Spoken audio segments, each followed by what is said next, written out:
142వ కీర్తనలో మనం ఇప్పుడు చదువుకున్న భాగములో నుండి 7 వచనాలను మనం చదువుకున్నాం.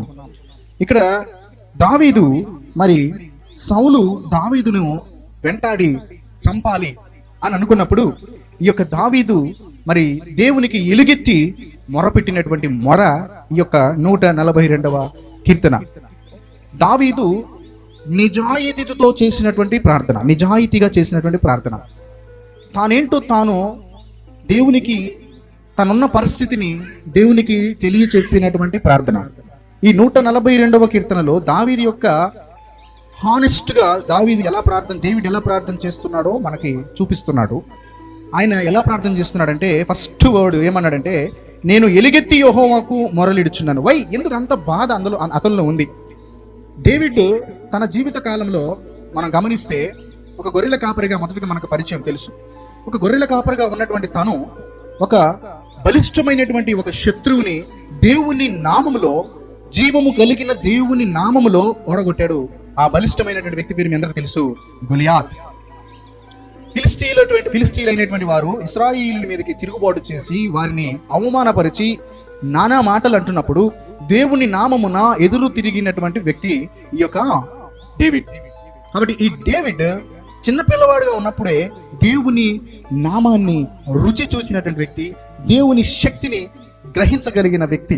కాబట్టి అలాంటి వ్యక్తి దేవుని శక్తిని గ్రహించి తన చిన్ననాటి నుండే దేవుడంటే అపారమైన నమ్మకం డేవిడ్లో ఉందండి. అలాంటి డేవిడ్ ఈరోజు సౌలు అనేటువంటి ఒక రాజు, మీ అందరికీ తెలిసింది ఆ స్టోరీ, మళ్ళీ నేను రిపీట్ చేయాల్సిన అవసరం లేదు. సౌలు అనేటువంటి రాజు డేవిడ్ని చంపాలి. ఎందుకు చంపాలో అది కూడా మీకు తెలుసు, ఆల్రెడీ చదివారు. చంపాలి అనుకున్నప్పుడు తాను ఎంతగానో డిప్రెస్ అయిపోయాడు. నిజంగా అతను కొన్నదంతా కూడా వదిలిపెట్టి ఒక గుహలోకి వెళ్ళి ఒంటరిగా డిప్రెస్ అయిపోయి కుంగిపోయి మనసంతా ఏదో కష్టపెట్టుకొని మనసంతా బాధతో నిండి ఒంటరితనములో ఉన్నటువంటి డేవిడ్ ఆ ఒంటరితనములో నుంచి చేసిన ప్రార్థనే ఈ యొక్క 142వ కీర్తనలో మనం చదువుకున్నటువంటి వాక్య భాగం. నేను ఎలుగెత్తి యెహోవాకు మొరలిడుచున్నాను, ఎలుగెత్తి యెహోవాను బ్రతిమాలుకొనుచున్నాను. ఈ మాటలో మీకు ఒక ఎక్స్ప్రెషన్ బాగా గుర్తుకొస్తుంది అనేది ఒక ఇమాజినేషన్ మనం చేసుకోవాలి. నేను ఎలుగెత్తి యెహోవాకు మొరలిడుచున్నాను, ఎలుగెత్తి యెహోవాను బ్రతిమలాడుకొనుచున్నాను. నెక్స్ట్ వర్డ్, బహు వినయముగా ఆయన సన్నిధిని నేను మొరపెట్టుచున్నాను. ఈరోజు మనందరం కూడా ఆలోచిస్తూ ఉంటాం, ఒక విషయంలో మనకి ఇబ్బంది కలిగినప్పుడు ఆ ఇబ్బంది నుండి మనము ఆ బాధ మనం ఎవరికైనా చెప్పుకోవాలి అనేటువంటి ఆలోచన మన హృదయంలో కలుగుతూ ఉంటుంది. ఎప్పుడైనా ఒక బాధ కలిగినప్పుడు, ఎప్పుడైనా ఒక శ్రమ కలిగినప్పుడు, ఇంట్లో ఎప్పుడైనా ఇబ్బంది కలిగినప్పుడు అది వెళ్ళి ఇంకొకళ్ళతో చెప్పుకుంటే కానీ ఆ బాధ మనలో నుండి బయటకు వెళ్ళదనే నమ్మకం మనలో ఉంది. అది సైకలాజికల్గా మనము చాలాసార్లు మనం గమనిస్తే ఆ బాధ మన హృదయంలో నుంచి పోవాలంటే బయటికి చెప్పుకుంటేనే పోద్ది అనేటువంటి మనిషి ఆలోచన ఇప్పటికీ కొనసాగుతూనే ఉంది.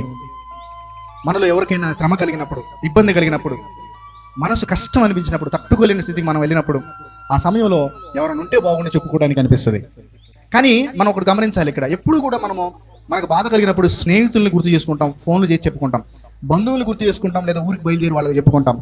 అలాగే కుటుంబ సభ్యులకు, ఆడవాళ్ళు పుట్టింటికి వెళ్ళిపోయి తల్లికి చెప్పుకుంటారు. అలాగే కొన్ని విషయాల్లో మీకు ఆప్తులుగా ఉన్నటువంటి పక్కింటి వారికి కొంతమంది చెప్పుకుంటారు, ఇదిగో ఇట్లా జరిగింది నన్ను ఏం చేయమంటావు అని వాళ్ళు పక్కింటి వారికి చెప్పుకుంటారు. మీకు విషయం తెలుసా, అసలు దేవుడనే వ్యక్తి ఉన్నాడని, నీ బాధను ఆయన తీరుస్తాడని, ఆయన మాత్రమే నీ సమస్యకు సమాధానం అని కొంచెం కూడా మనసులో తటిస్తదు అంటే మనం ఎంత దేవునికి దూరంగా ఉన్నాము అనేది, మన హృదయం ఎంత దేవునికి దూరంగా జీవిస్తుంది అనే విషయాన్ని ఈ వాక్యం మనకు గుర్తు చేయాలి. మనసు బాగపోతే ఒక ఎగ్జిబిషన్ కోనో, లేకపోతే షాపింగ్ కో, లేకపోతే బయట సరదా కాసేపు వెళ్ళొద్దాం, ఇంట్లో పరిస్థితులు ఏం బాగోలేదని భార్య భర్త పిల్లలను పట్టుకొని బయటికి వెళ్ళిపోతారు. కొంతమంది అయితే ఒంటరిగా ఉండాలని ఆశపడతారు. కొంతమంది అయితే ఎవరితో మాట్లాడరు. డిప్రెషన్ పలు రకాలుగా వెళ్ళబుచ్చుతారు. బాధని పలు రకాలుగా వెళ్ళబుచ్చినప్పుడు ఆ పరిస్థితిలో గుండా మనం వెళ్తున్నప్పుడు మన పరిస్థితి ఎలా ఉంటుందంటే, అసలు ఎవరికి చెప్పుకోవాలి, నాకు ఎవరు లేరు. ఏమంటాం, నాకెవరు లేరు. ఎలుగెత్తి దేవుణ్ణి ప్రార్థించాడు డేవిడ్. ఏం చేశాడు ఇక్కడ? ఎలుగెత్తి దేవుని సన్నిధిలో మొరపెట్టాడు, ఎలుగెత్తి యెహోవాని బ్రతిమలాడుకున్నాడు. బహు వినముగా ఆయన సన్నిధిన నేను మొరపెట్టుచున్నాను అన్నాడు. నాకు కలిగిన బాధ ఆయన సన్నిధిని తెలియజెప్పుచున్నాను. ఎక్కడ చెప్పాడంట? మళ్ళీ ఆయన సన్నిధిలో. ఇదే చెప్తున్నాను నేను. ఎక్కడ చెప్తున్నాం మనం వెళ్ళి ఇప్పుడు? ఈ రోజున మనం బయట చెప్పుకుంటాం, కానీ నిజం చెప్తున్నాను, నేను కూడా చెప్తున్నాను, నా సొంత అనుభవం కూడా, ఎప్పుడైనా నాకు బాధ కలిగినా, ఎప్పుడైనా ఇబ్బంది కలిగినా, నేను కూడా అంటే ఈరోజు అన్నయ్య మీరు ప్లీజ్ చేస్తున్నారు కదా, మీకు కూడా బాధలు ఉంటాయి అంటే, హృదయము బాధ అనుభవించక తప్పదు, ప్రతి హృదయము స్పందించక తప్పదు, ప్రతి మనిషికి ఇబ్బంది తప్పదు. ప్రతి ఇబ్బందిలోనూ దేవుని సహాయము వెతుక్కునే వానికి మాత్రమే ఏమవుతుంది, ఆ హృదయం నెమ్మదితో ముందుకు వెళుతుంది. ఎప్పుడైతే దేవుని దగ్గర మన హృదయాన్ని కుమ్మరిస్తామో, ఎప్పుడైతే దేవుని సన్నిధిలో మన బాధను చెప్పుకుంటామో, ఎవరో చెప్పుకుంటామో, ఎవరో పాస్టర్ గారికి చెప్పుకోవట్లే, మనం ఎవరో చెప్తున్నాం తెలుసా, దేవుని సన్నిధిలోనికి వచ్చాము. సన్నిధి అంటే ఆయనను ఆరాధించే స్థలమునకు, కానీ లేకపోతే నువ్వు ఆరాధించే ఆయన, నువ్వు ఏదైతే స్థలం నీ ఇంట్లో అయినా సరే, నువ్వు ఆయన సన్నిధిలో ఉన్నట్టే, నువ్వు ప్రార్థన చేసుకుంటున్నా, నువ్వు పర్సనల్గా ఉన్నా, అది ఆయన సన్నిధే. కాబట్టి అక్కడ నువ్వు దేవుని సన్నిధిని కుమ్మరిస్తున్నావు. చూసారు అక్కడ ఎలా ఉందో, నేను నాకు కలిగిన బాధ ఆయన సన్నిధిని తెలియజెప్పుచున్నాను, నాలో నా ప్రాణము కుంగినప్పుడు నా మార్గము నీకు తెలియను. ఏంటన్నాడాయన, నాలో నా ప్రాణము కుంగినప్పుడు నా మార్గము నీకు తెలియను. ఈరోజు ఈ మాట బాగా ఆలోచించాలి. బాధ కలిగినప్పుడు నువ్వే మార్గం వెళ్తున్నావు ఆయన చూస్తూనే ఉన్నాడు. బాధ కలిగిన ఏమవుతావు, మా అమ్మ దగ్గరికి వెళ్ళిపోతాను అని చెప్పేసి బస్సుకి వెళ్ళిపోతా ఉంటాం కదా, అది కూడా చూస్తాడు ఆయన. కొంతమంది పురుషులకి ఈ మాట వర్తిస్తుంది.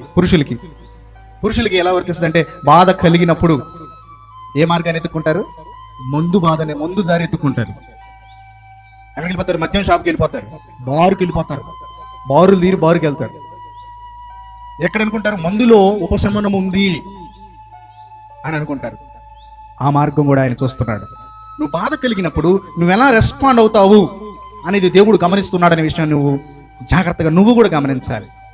నేను కష్టంలో ఉన్నప్పుడు, నేను బాధలో ఉన్నప్పుడు, నేను కృంగినప్పుడు నా మార్గము నీకు తెలియను అని క్లియర్ కట్ గా దావీదు అలర్ట్ అయి చెప్తున్నాడు ఇక్కడ. ప్రభువా నేను ఎక్కడికి వెళ్ళను, ఎందుకంటే నీకు తెలుసు, నేను బాధ కలిగినప్పుడు, నేను కృంగినప్పుడు నేను ఎలా ఉంటాను నీకు తెలుసు, నేను నెక్స్ట్ ఏ స్టెప్ వేస్తానో కూడా నీకు తెలుసు.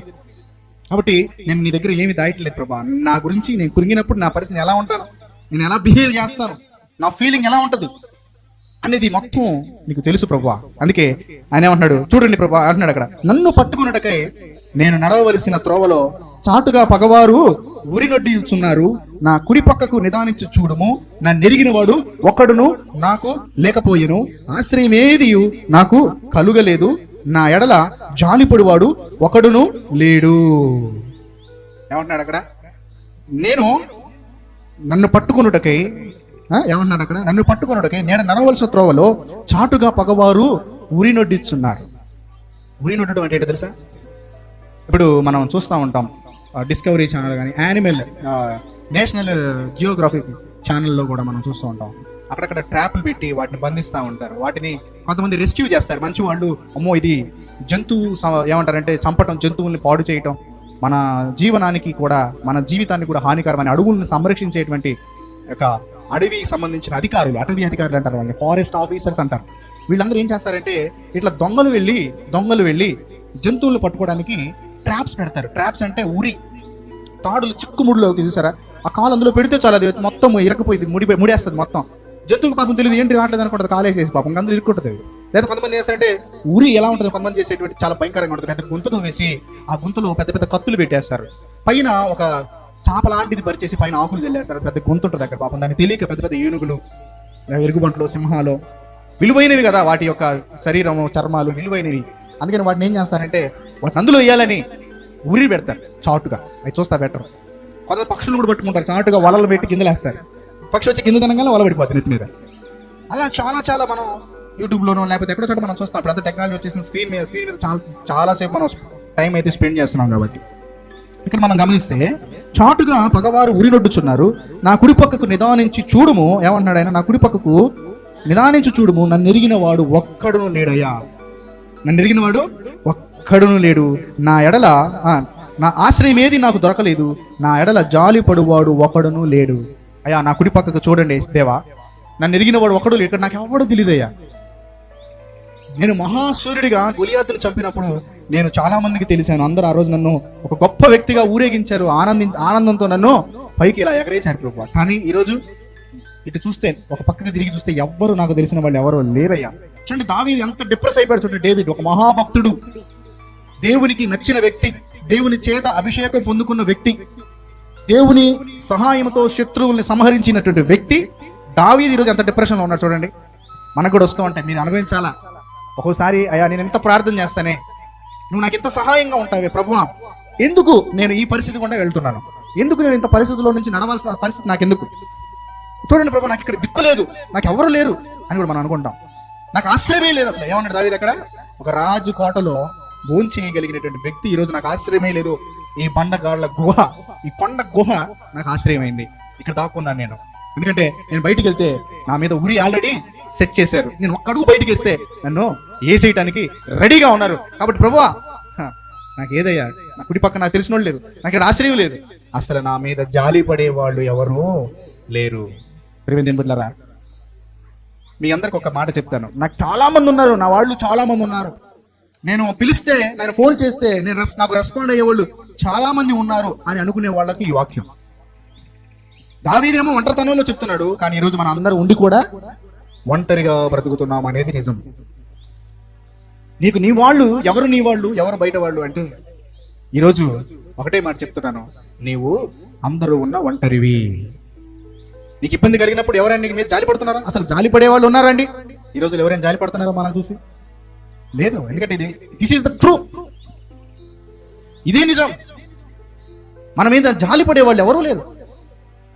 దావీదు కూడా అదే మాట మాట్లాడుతున్నాడు, అయ్యా నా మీద జాలి పడేవాడు ఒక్కడునూ లేడు, యెహోవా నీకే నేను మొరపెట్టుచున్నాను, నా ఆశ్రయము, నా ఆశ్రయ దుర్గము నీవే. అయ్యా నేను అందరి సహాయము. ఇప్పుడు ఆయన ఏమన్నాడు, ఒక్కడు కూడా నాకు నా మీద జాలి పడేవాళ్ళు లేరు అని మనకు కూడా తెలుసు. కొన్నిసార్లు మనం కూడా ఏం చేస్తాం, ఒక్కడు కూడా మన మీద జాలి పడరు, మన పరిస్థితి చెప్పుకుంటే మన మీద జాలి పడకపోగా మన గురించి హేళన చేసేవాళ్ళు, నవ్వులాట. మన కుటుంబం అంటే చాలు ఎంత నవ్వుతారో, మన మన మన ఫ్యామిలీ అంటే, మన తల్లిదండ్రులు అంటే ఎంతో చులకన, మన పిల్లలంటే ఎంతో చులకన. ఎందుకు? ఏం జరుగుతుంది అంటే మనం అంటే హేళన. జాలి పడేవాళ్ళు లేరు. ఎవరైనా సహాయం చేస్తారా? ఎవరైనా జాలి పడతారా? లేదు. మరి మనం ఏం చేస్తున్నాం? వాళ్ళని నిందిస్తూ కూర్చుంటున్నాం. మనం అసలు నిందించకూడదు. అదేంటనయ్యా నా మీద జాలి పడగా వాడమేదా, నేను ఎందుకు నిందించకూడదు అంటారు? మీరు ఎందుకు వాళ్ళని ఏమనొద్దు అంటారు? ఎందుకంటే దావీదు ఇక్కడ అదే ఎగ్జాంపుల్ చూపిస్తున్నాడు. నీ మీద జాలి పడే వాళ్ళు లేనప్పుడు నువ్వు ఎందుకు వారికి చెప్తున్నావు? మరి జాలి పడని వారి దగ్గరికి నువ్వెందుకు వెళుతున్నావు?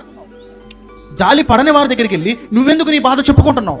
దావీదు నెక్స్ట్ లైన్ ఏమన్నాడు తెలుసా? నీవే నా ఆశ్రయము, నా ఆశ్రయ దుర్గము. అందుకని యెహోవా నీకే నేను మొర్ర పెట్టుచున్నాను. దేవునికి మహిమ కలుగును గాక. ఈరోజు నీ సమస్యలను, నీ బాధలను చెప్పుకోవాల్సిన వ్యక్తి ఎవరో దావీదు నీకు చెప్పకనే చెప్తున్నాడు. నువ్వెవరికి చెప్పాలో, నువ్వు ఎవరిని మొరపెట్టాలో, నువ్వెవరిని సహాయం అడగాలో దావీదు నీకు క్లియర్ ఇన్స్ట్రక్షన్ ఇస్తున్నాడు. క్లియర్ కట్ గా ప్రార్థన ఎంత వివరంగా తెలియజేస్తున్నాడు చూడండి.